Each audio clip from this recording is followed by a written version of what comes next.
There's actually foods that we can add to our daily food intake that actually get your metabolism going, that gets your fat burning going while you're feeling satiated. And so we're going to talk about some of those today. Some of them are really simple, and some of them are about pairing foods that you're already eating. And it all comes down to keeping your blood sugar balanced. Because when you have spikes in blood sugar, it causes you to gain fat, and it starts most of the time in our midsection. And so really learning how to eat is really key. And as you know so well, blood sugar is so key for sleep. And so that's what I see with my clients.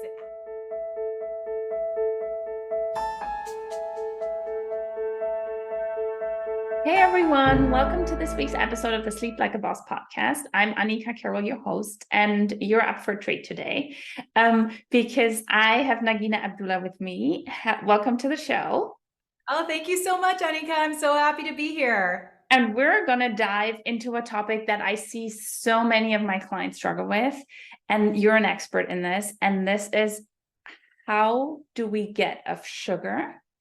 How do we curb these pesky cravings that come in, that all of these things often interfere with our sleep? And if we could get on top of these, we would sleep better, we'd feel better, and we would lose that, so I would say, so annoying midsection weight that comes on in like the 40s. It seems to come out of nowhere. We just get it and we can't get rid of it. It doesn't matter what we eat, how much we exercise, it seems to just sit there.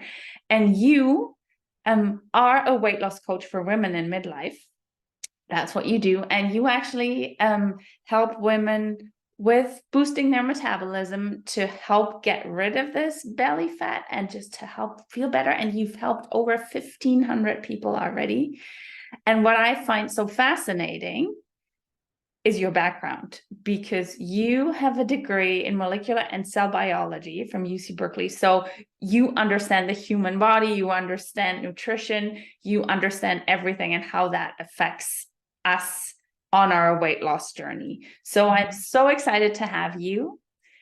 Let's dive in, and maybe you can tell us a little bit, what's your story? Like, how does somebody who has a degree in molecular and cell biology end up being a weight loss coach?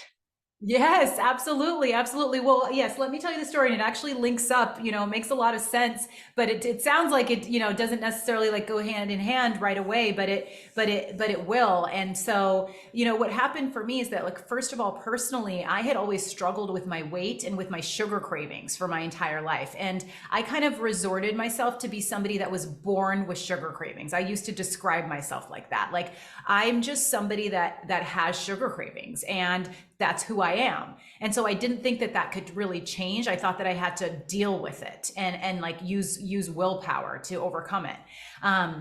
So I got my degree from UC Berkeley in molecular and cell biology. I did start working as a healthcare management consultant for multiple years after that. And as I was doing that, I moved to New York and had my dream consulting job. And that's when I had my first child, and then my second child after that. And so I had always struggled with my weight, but I gained, more through 2 pregnancies. And it was where I was at a place where I just did not feel comfortable in my own body at that point. And I felt like every time I looked in the mirror, I didn't know who I was looking at. And I felt just like sad and a little bit depressed that I couldn't figure out how to wear the clothes I wanted to wear and have the energy to take my children for a walk at that time. And I realized that I couldn't keep going on the diets I had gone on in my teens and my 20s, which were just like about eating less, tracking a lot of points or a lot of calories, working out a lot, which I just didn't have time for that anymore. And so that's where I went back to my molecular and cell biology degree, and I started reviewing all the scientific information. I started looking at new science studies on metabolism and foods. And I found that instead of restricting ourselves, there's actually foods that we can add to our daily food intake that actually get your metabolism going, that gets your fat burning going while you're feeling satiated. So we're going to talk about some of those today. Some of them are really simple, and some of them are about pairing foods that you're already eating. And it all comes down to keeping your blood sugar balanced. Because when you have spikes in blood sugar, it causes you to gain fat, and it starts most of the time in our midsection. And so really learning how to eat is really key. And as you know so well, blood sugar is so key for sleep. And so that's what I see with my clients, that as they start to lose weight, they also are able to sleep better, because this goes hand in hand with total health and taking care of yourself. So that's how I started. So what happened is, after I started doing that research, I started implementing it, and I lost 40 pounds in 9 months. And to give that some perspective, I had to lose 20 to get to my pre-pregnancy weight, but then I lost 20 more that I didn't even realize I could lose. And I did. And I basically had the body that I had always been working for, that I had wanted to have for so long, where I felt like I could wear whatever I want. I had the energy. I didn't have love handles that were like blocking me. And so from there, so many women that I was working with and in my neighborhood started asking me, what did you do, Nagina? How are you more in shape after children than before? And so there were so many questions that I started my blog, masalabody.com. And now I've coached over 1,500 women and have helped other women lose anywhere between 10 and 100 pounds, depending on what they wanted to lose. And also increase their quality of life, their energy, their sleep, and really just feel in control of their bodies. Yes, and I think in terms of overall health, right? Like if we're looking at that, because that's how I approach sleep. We need it for overall health. We just want to feel better. We want to have energy, exactly like you're saying. And it is so important that we get this big picture under control, and weight loss is just such a big thing for a lot of people with that. Mm-hmm. And yeah, let's dive into that. So sugar, right? Like, tell us about like what sugar. People are like, I'm trying to get off. It's really hard. I have no energy. I go for the muffin, the cupcake. I go for the peppermint mochas at certain coffee chains that are out there that are laden with sugar, but we just want it. And why is that? How can we stop that? And what does it do to the body? Yes, yes, absolutely. So sugar is, the thing about sugar is that this is really important. I want to start with this, is this: when you have sugar, it creates a craving of your body for more sugar. So every time we have a bite of some sugary item, it causes our gut to want more sugar to feed the bacteria that we're creating, basically. And we can only solve that by more sugar, and that's why the cravings can feel so strong.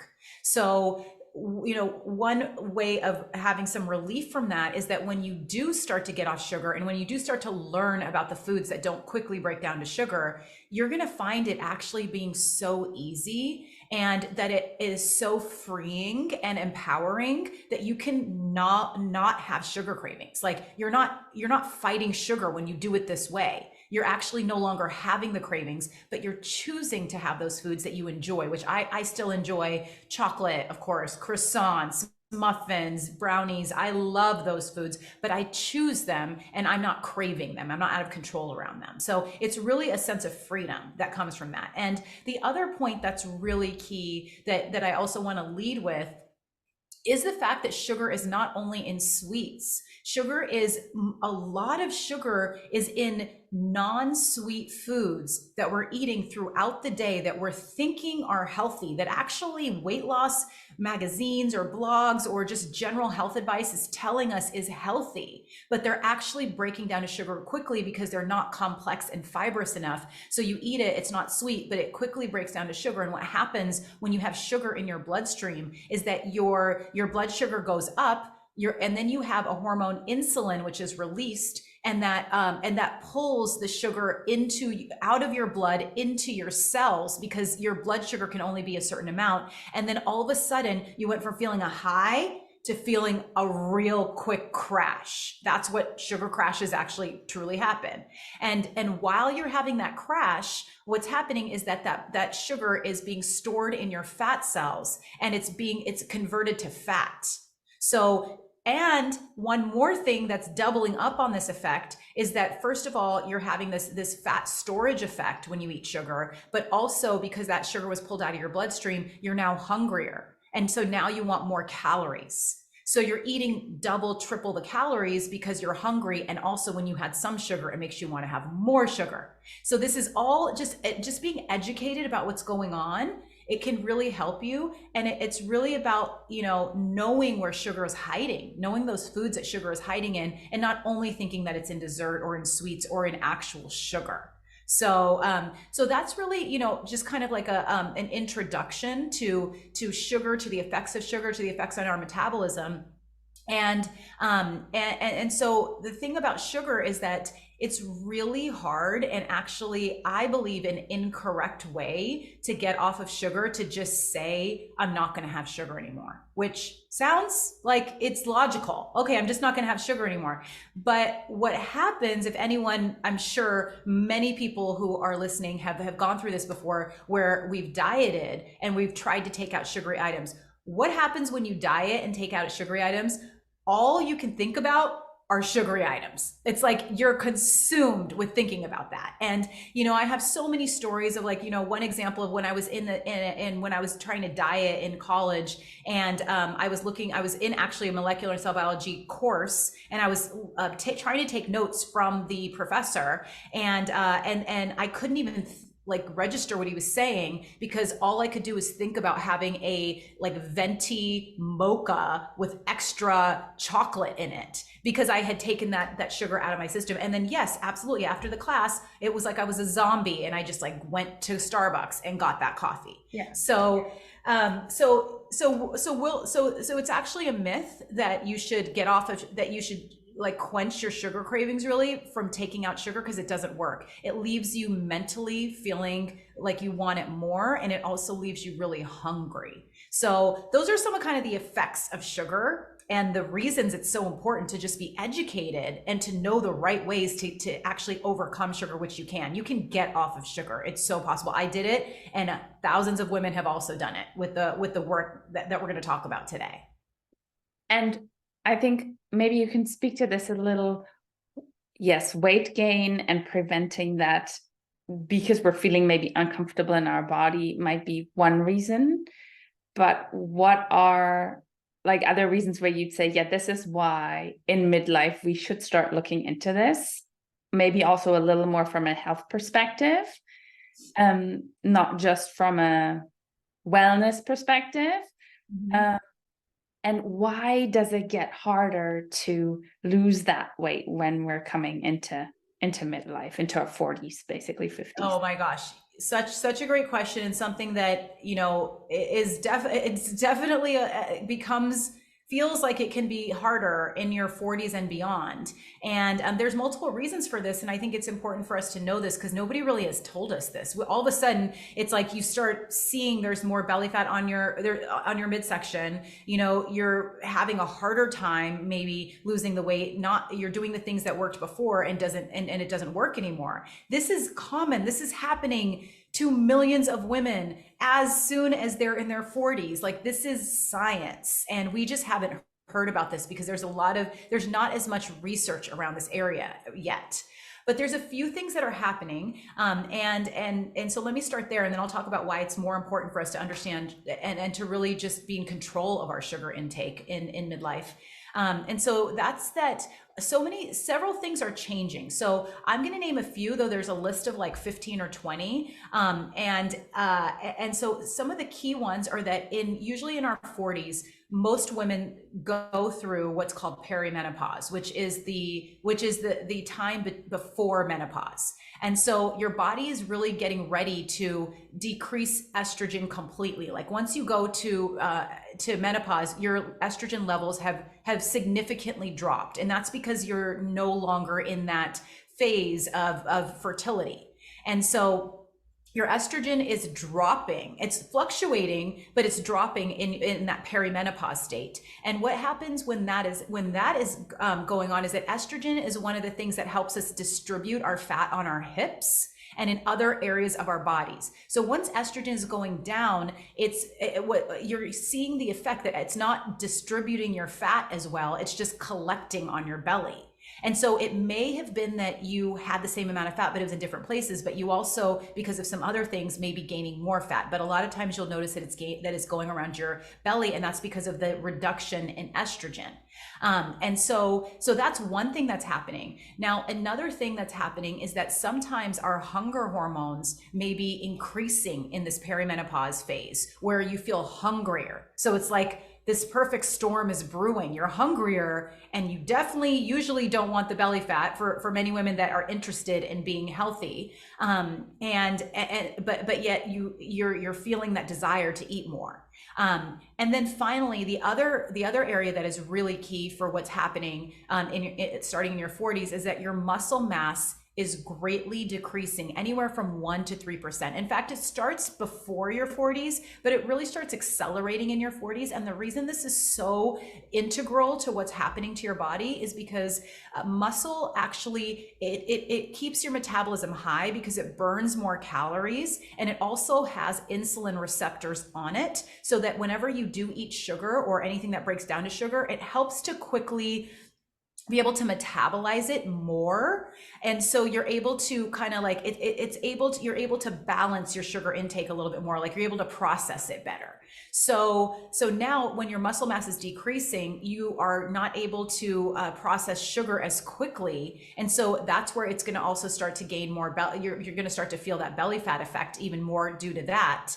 But then also, when you have less muscle, your metabolism is lower because muscle burns more calories than fat does.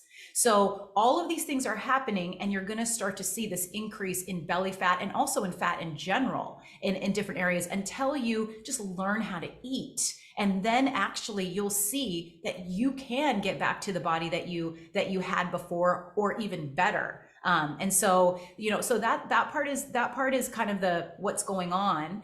And then secondly, the reason in midlife this is even more important is because of your muscle mass decreasing. If you don't take control of your sugar, it's going to have more of an effect on your body. You are going to likely gain weight if you don't take control of what you're eating. But then also our sleep is also affected by the changes in our hormones, by the changes in our muscle mass. Like it's all coming together in our sleep.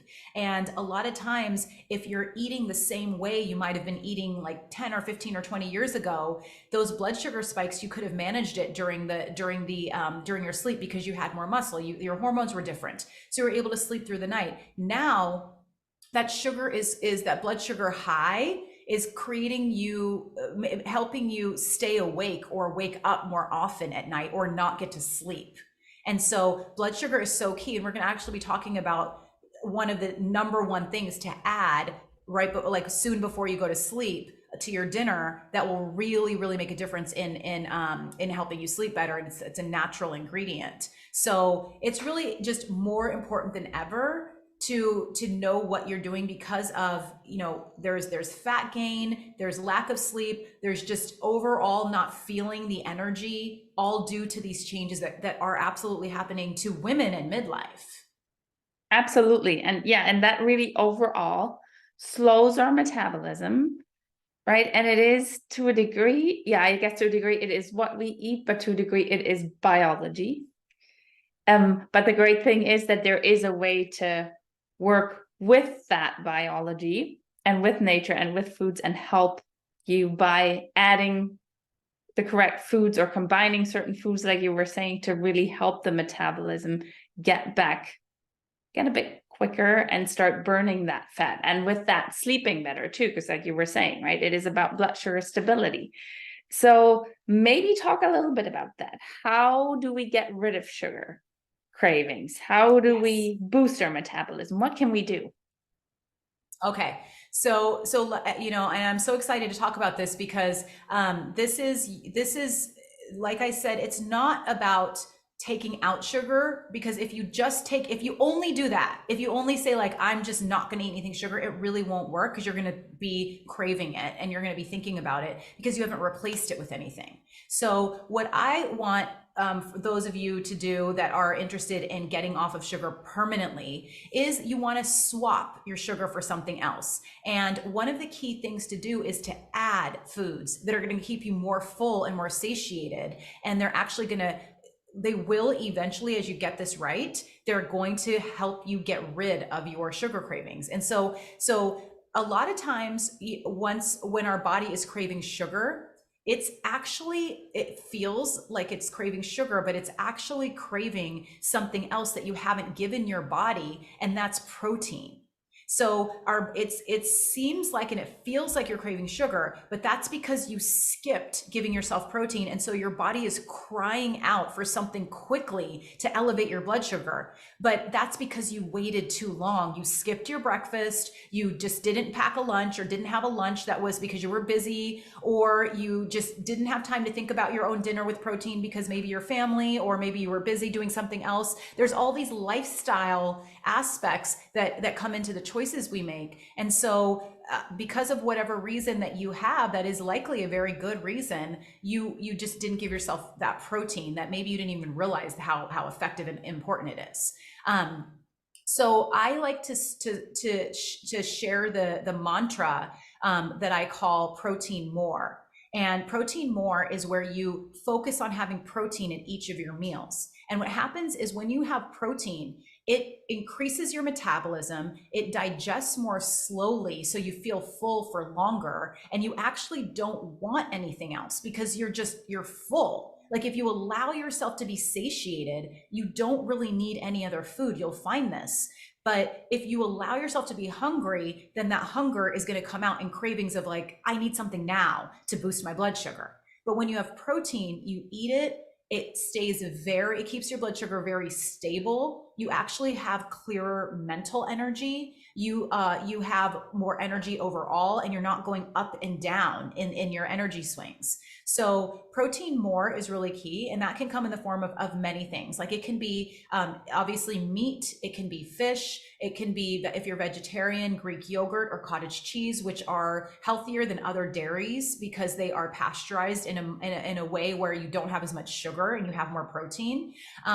Vegan options are things like tofu, of course, seitan, but also, non-processed foods like hemp seeds, nutritional yeast, chickpea flour, beans and lentils that are also supplemented with some hemp seeds so that you're increasing the protein of beans and lentils and keeping it lean. So there's all of these aspects, and it's just really prioritizing. Oh, and eggs is another really great one, especially for breakfast for those that eat eggs. So these are really important if you prioritize having enough protein at each of your meals, then you're actually going to feel so much more satiated, but you also want to pair it with some of the other foods that I'm going to talk about, which also like help round out how you feel versus like only eating protein. So that's one of the, that's a start. So Annika, I can share kind of like some of the pairings that would be helpful too. Yeah, absolutely.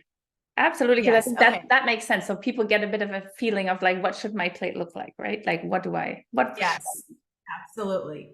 Absolutely. So really starting with protein more is really important. Okay. And so when I say protein, what I mean in terms of people that might be wondering how much, is 2 eggs enough? Is that actually, so what I recommend, and what's very satiating, and this is really what's helping activate women's weight loss and feeling that energy balance versus ups and downs, is to have 30 grams of protein at each meal. And so 2 eggs, just to put it in perspective, which is a very common breakfast for many people, or maybe it's like just a banana and a yogurt, or just a banana and coffee.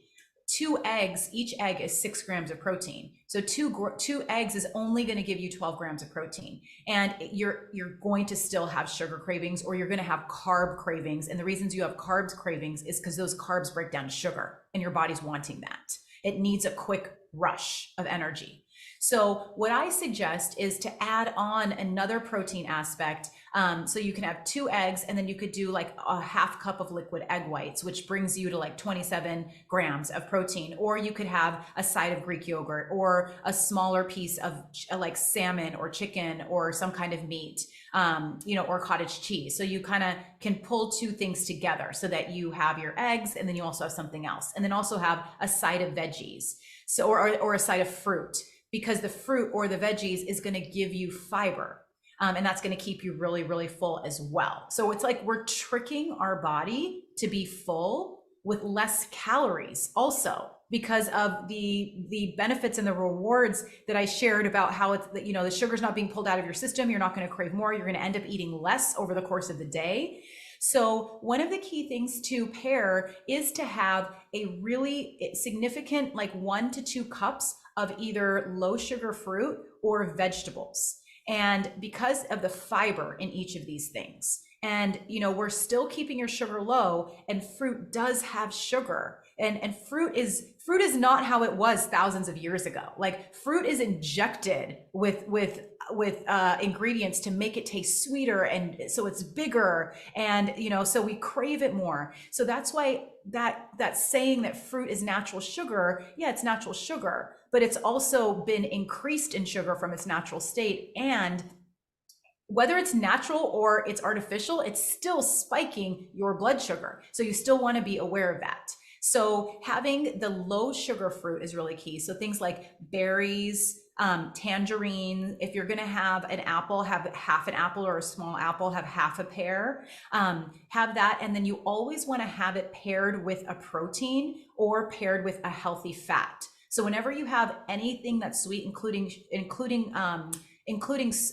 fruit, you definitely want to pair it with a healthy fat, which I'll give some examples of, or protein, because both of those foods, they digest more slowly, so you're not getting the blood sugar spikes. So there's a lot of evidence and a lot of information and studies that show that if you, for example, eat something like a pear, your blood sugar will spike. Let's say about like 60 milligrams per deciliter, which is a function of blood sugar measurement.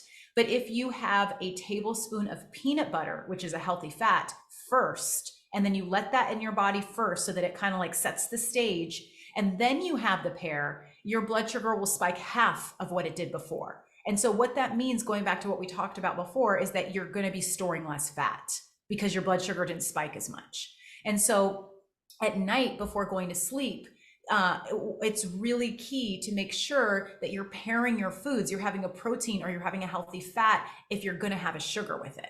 So, a really great late night kind of like snack could be, if you're craving that sweet, to have what I love. This is a great thing to have at night, is to have like 1 date and then have a tablespoon of peanut butter, because a date gives you that sweet that you might be seeking. It doesn't spike your blood sugar that much. It's lower on the glycemic scale. And also you have it paired with that tablespoon of peanut butter. You're going to sleep a lot better that night than if you ate, like whatever sugary item, whether it's ice cream or fruit or something, maybe you thought you were being healthy, and you just didn't realize what was going on with your body.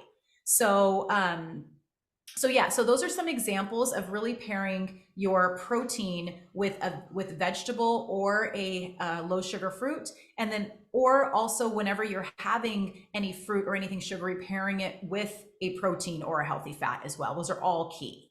And that's great. That's great. And it does make such a difference. And I've even noticed it in myself. And I talk to clients about this too, but I notice this in myself too, that it's like, oh, 30 grams of protein. I don't eat dairy. Like, I can't. So it's sometimes like you have to plan that a little, but you get the hang of it, right? Like, prep maybe chicken on the weekend that's in the fridge, or hard-boiled eggs are always a good thing to have in the fridge. Like, those kinds of things, to just be able to just add a bit more protein to something, right? Just to have something there. If you can't do the two, like the half a cup of Greek yogurt or something, because I just can't do it because of the dairy. Yeah. And you were saying something yes. in the beginning that I quickly wanted to go back to, because you were saying there are some foods that you might think are healthy, but are not necessarily spiking your blood sugar. Because I think things like fruit, that we get that concept, right? There is sugar in fruit, so that I think makes people understand, yes, there are fruits that spike my blood sugar even more than others. But what are maybe one or two foods where you're like, this is actually not great, but people think it's healthy? Yeah, yeah, absolutely. Like they're myths that they're healthy. Yeah, so there's so many, and a couple that could be surprising are, I'll start with granola. Granola is something that so many people will sprinkle on because it's supposed to be healthy. But if you just look at the nutritional panel, you'll see how much sugar is in there, even if it's a non-sweet granola. And then also just the fact that it's granola, when you break it down, it's going to break down to sugar. So because it's made of that, that's what it's comprised of. So granola is, something that it's better if you were to use nuts or seeds if you want to have that crunch, that a lot of time that's what we're seeking, to like sprinkle on if you're having oatmeal, for example, or if you do eat Greek yogurt or even a salad or anything like that, using some pumpkin seeds or some slivered almonds or some pine nuts are going to really give you healthy fats that keep you satiated, and they're very lean and they don't break down to sugar. So you're going to feel that even energy.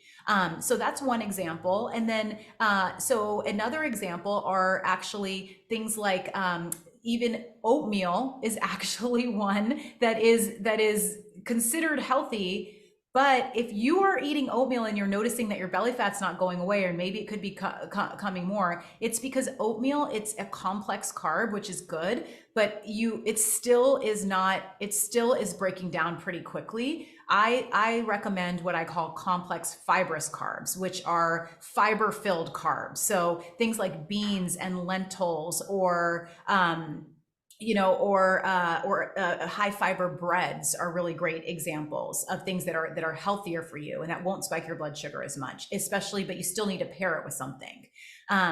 So those are kind of a couple of them. If you like oatmeal, what you could do is that you could eat a little bit smaller portion than you were eating, and then also add nuts to it, like add a fourth cup of, or add like 2 tablespoons of nuts, whatever the serving size is on the bag, have like 2 tablespoons of it. Usually that's the serving size. So have that amount. Or you could, also add seeds like pumpkin seeds. You could also have Greek yogurt on the side, because you're pairing that sugar with a healthy fat and or a protein. So that's kind of how it works out, is that if you pair it, it's fine. But if you're eating it straight, you are going to get spikes in your blood sugar. And you can also use the serving size as a lever so that you also won't spike it as much. You can have a little less as you're adding other things in. So that will really balance it. And one more I'll share, because I feel like, there's so many women that are working on being healthy and we're just given misinformation. And so I really want to share this one, which is smoothies. And a lot of people are drinking smoothies because they feel like it's healthy. And actually smoothies can be really healthy when you make it like the way I teach to make it, which is you pair these things in it. But a lot of smoothies that are in smoothie places or just regular recipes on the internet, they have large amounts of fruit, and they don't have protein in them, and they don't have fat in them. So you're literally drinking a sugar bomb, but you think that it's healthy. And in fact, you could be actually gaining weight from that. So what I recommend is to always use a protein aspect in your smoothie, which is either a protein powder, which is going to right away give you that 25 to 30 grams of protein, or Greek yogurt, which is going to give you some, almost 20 grams of protein. And then also having some low sugar fruit like berries, or maybe a small apple. Like I said, if you love bananas, have half a banana instead of a full banana. And then having a healthy fat with it, you could use flaxseed, which also has fiber and it keeps you very satisfied. So if you have one of these, what I call metabolism boosting smoothies, you're going to feel satisfied for at least 3 hours, until your next meal, and your blood sugar is going to stay even. You're going to find that you can be more productive and effective with the work that you're doing during that time. And you're not going to be distracted by having cravings and thinking about food during that time, because you're just going to have taken care of what you need. So those are a few examples, and there's so many more though, but those are a few. Yes, thank you so much for that. And I think those are really, really important because I think those are some of those go-to healthy, yeah, the oatmeal in the morning, the smoothie in the morning, right? And I've like we were for a while, we had oatmeals. Like I never did well on them, but my son does. And we've switched to dinner for breakfast basically like 2 years Uh-huh. ago, where I make Wow. him, we mix like it's like mixed veggies with some beef or some chicken. Sometimes that's what we have for breakfast. And he even says, and I keep asking him, it's like, what are we having? Oatmeal or veggie? And he's like, no, the veggies. I'm like, why do you want the veggies? He's like, Mom, because at school, I'm not as hungry. Oh, Like, wow. Oh he my wants to gosh, know- he's realizing that. yeah, he's really realizing that. And he's somebody like with the kids too, right? They throw temper tantrums. Often it's a blood sugar thing. It's like, yeah, they come home, they haven't eaten, they're not hydrated properly, they freak out. And it's the protein. I absolutely agree with you. It's so key, and it's such a relearning sometimes, I think, for us as women to understand how can we do that, and what is 30 grams, and who that sounds a lot. Like I haven't done that in a long time, maybe, or never actually paid attention to it because I never needed to. And it is a bit of a process, I think, but I think you are somebody who, yeah, you teach that, right? Yeah, oh, definitely. And the thing is that if what you're doing, like it isn't working, it doesn't mean that your body isn't capable of feeling better and of just having more energy, sleeping better, being leaner if that's one of your goals. It is. It's just about learning how to do that. And actually, it's very easy and it's very freeing. And, one of the things I definitely want to share a little bit more is that this is actually really tasty and delicious, especially when you use things like flavorful spices on what you're eating. And there's many sweet spices too. So instead of using sugar, you're using sweet spices that don't spike your insulin, or you're using flavorful spices that give you more flavor and satisfaction. So, like for example, when I lost 40 pounds, I started adding some spices to my coffee that really got my metabolism going and kind of helped me curb my sweet cravings initially before I made all the other changes. And adding that those spices as well as doing the food pairings as I've been describing, my food tasted so great. It was so delicious, and it was also so freeing that it was filling me up, and I was watching my scale go down. I like every day I would come and eat. My husband and I did it together when I was first, losing that 40 pounds. And we would just talk about like how unbelievably good the food was that we were eating because we were using flavors and spices. And it felt so like we didn't feel heavy after we were done eating. Like we couldn't believe how good this healthy food was, which usually healthy food doesn't have the connotation of being good, but it actually can be. So you absolutely can learn that. And I think one of the best ways is to start with like a few little small changes, like adding some of these metabolism boosting spices, for example, to what you're eating, and then moving in, expanding from there. So what would you add to your coffee? Like what kind of spice would you add to a coffee? Yes. Oh my gosh. So, I used to be somebody who like my cup of coffee was my highlight of my morning. I mean, it still is. I still love my coffee. And so I would add like French vanilla creamer. I used to use a Splenda artificial sweetener. And it was just like there was a lot of sugar that I was adding from the creamer, just from the flavors of it. And so I started doing this research, and I found that if you use cinnamon can give you that taste of sweetness, and it can also lower your blood sugar or like keep it even. It can manage your blood sugar. So I thought, oh my gosh, let me try this. So I started adding it to my coffee. I would have a little bit of creamer in the beginning, but then over time I started just like decreasing and then soon taking out the creamer and just adding it to my black coffee, or adding like almond milk or something else that was low sugar. And it was so satisfying. And it really got me to get started on that 40-pound weight loss journey. And now, I mean, it has been 12 years since I've kept that off now, because it's a lifestyle. Once you start eating like this, it's not a diet. It feels so easy to keep your weight down and to feel such high energy constantly and then to sleep so well. It's like you don't want to mess that up. It's not a diet, it's a lifestyle. So starting with adding that cinnamon just really got my foot in the door of realizing how fun it could be to try to keep my blood sugar lower and how tasty it could be. And then I started going and adding, more flavorful spices to my food, things like turmeric, which actually reduces inflammation and reduces puffiness in your face and in your belly. It increases debloating. Or also using cumin, which is a smoky flavor. It's great on vegetables and meat, and that actually lowers your belly fat. It's been proven through multiple tests, as well as coriander, which helps you to decrease water retention and really decreases the bloating in your belly.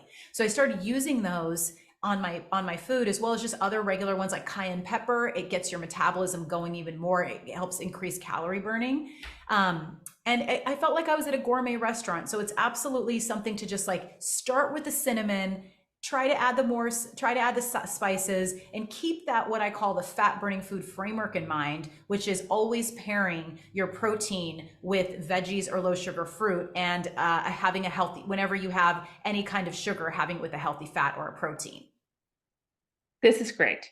And you can even, like, if you're somebody who has like a little bit of Greek yogurt with something for your late bedtime snack, right? Like if that's something you have, like if maybe even a full fat Greek yogurt that has fat and protein, and you do a little bit of berries with that, because that's what you have in the freezer.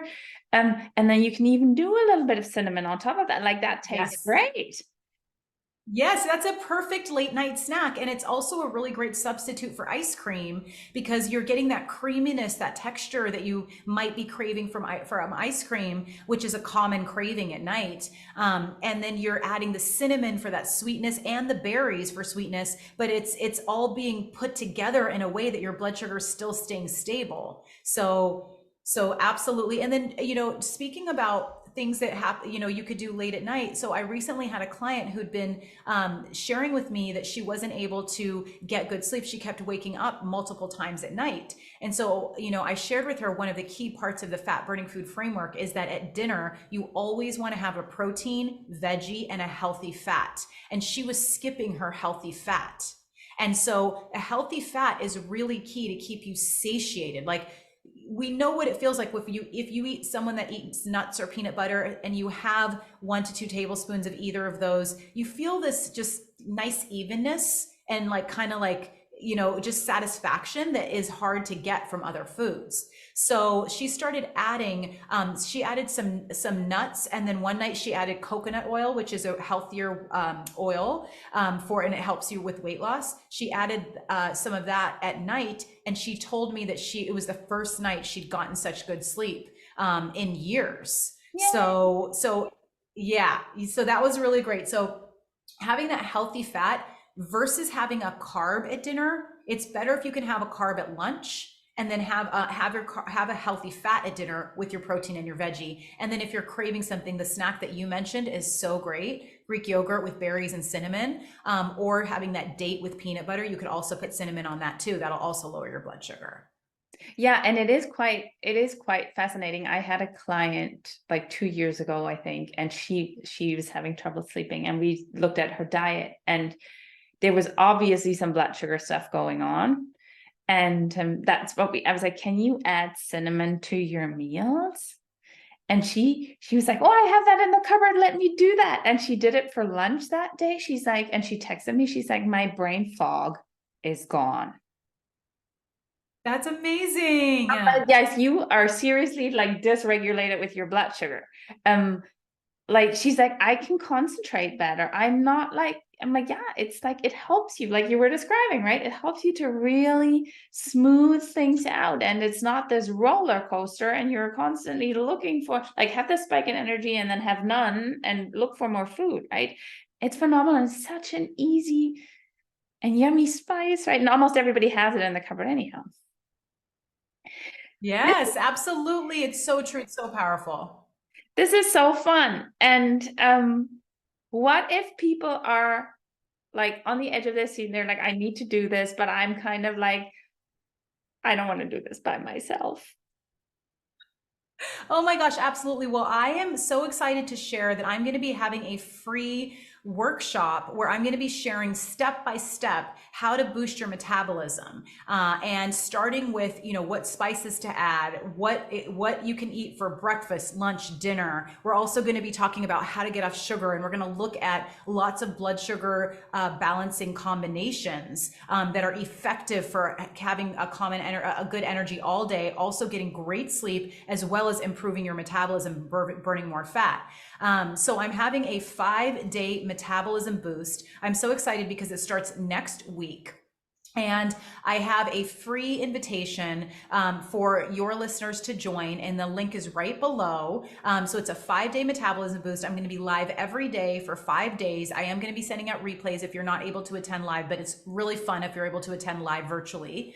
And so that's how people can find me. I've also shared my sweet spice cheat sheet, which talks more about the sweet spice, how you can use it in your day, easy no cook ways. And I also include a nighttime recipe to drink, which is called fire tea, that includes the sweet spice, and it helps you to balance your blood sugar and to increase digestion, and really helps you have a great sleep as well. So I've included that as all of that below. I would love to see you at the 5-day metabolism boost. Definitely grab the sweet spice cheat sheet as well to get you started on learning even before that. So yeah, and that's how people can find me. And then from there, I'll send you everything you need to know. Awesome. And we'll also drop your social links in the show notes so people can give you a follow.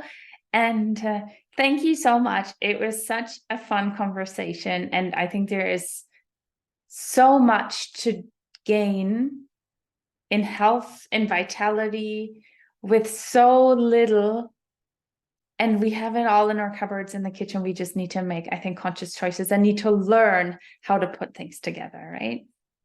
So true. So true. We just have to learn a little bit more about how to put it together. And also that, yes, we are going through things in midlife. It's not just you. You're not doing it alone. It's happening. And so now is the time that's more important than ever to take control so that you can just feel really good and vibrant in all of the decades to come. Right. Nagina, thank you so much for the conversation. It was a pleasure having you, and thank you everybody for listening, and we'll be back soon with another episode. See you then.